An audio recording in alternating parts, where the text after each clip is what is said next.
We're trying to figure out what the shadow campaign of 2024 is.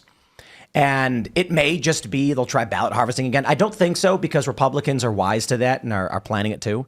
Maybe RFK Jr. is going to be the shadow campaign. The worm. The worm is the shadow in his brain. But RFK initially is kind of lefty. And so Trump supporters say, who cares? And then not the last minute, RFK is starting to switch around and go after not Trump's base, but going after moderates. Maybe he's a shadow campaign. Or maybe it's Biden commits an egregious illegal act warranting impeachment, putting Republicans in a bind.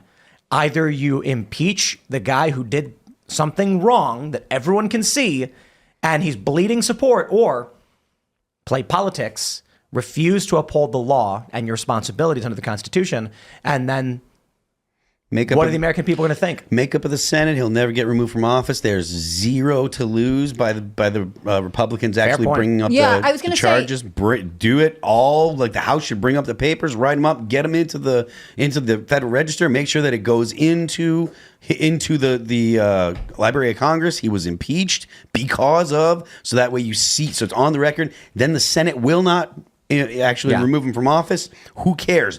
Make him and the Democrats punish them, make them defend what they just did. Like, now, because of the fact that you're not going to get rid of Joe Biden because of the Senate, now's the time the House and the Republicans should be screaming this. Should be every single Republican out there should be like, look, he did this, blah, blah, blah. And they should be driving it home because it's the best argument they got. And I really don't think this would happen. But what if it goes to the Senate and the Democrats in the Senate go, we would be hypocrites if we did not agree with this. You know, when Donald Trump broke the law with his illegal withholding of aid to Ukraine and his quid pro quo, we stood proudly, and the Republicans did not.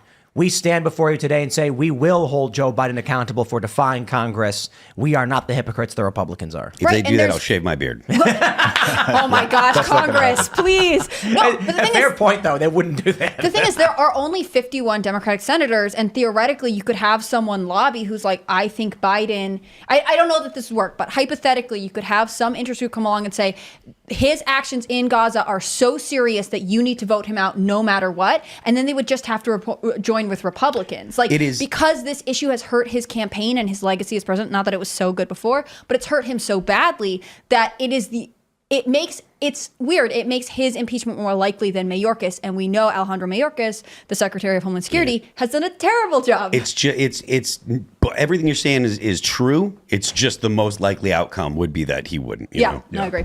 And I kind of want to push back, Tim. Do you think the billionaires didn't know they were funding this? Oh, absolutely. Really? Some of them, yeah. Soros knows. Exactly. And Soros and his kid, they know. They don't watch TV? I mean, no. Like, have you followed? No. Have you followed there's two great stories, great legendary arcs. It's Bill Ackman, right? Yeah. And Michael Rappaport. And Rappaport is not a billionaire who's funding the stuff, but he's an anti-Trump comedian. He had no idea that the Gen Z millennial youth left hate Israel and want Israel wiped off the map. Right. He was completely oblivious to this. There's no way he would have supported them if he thought that was the case.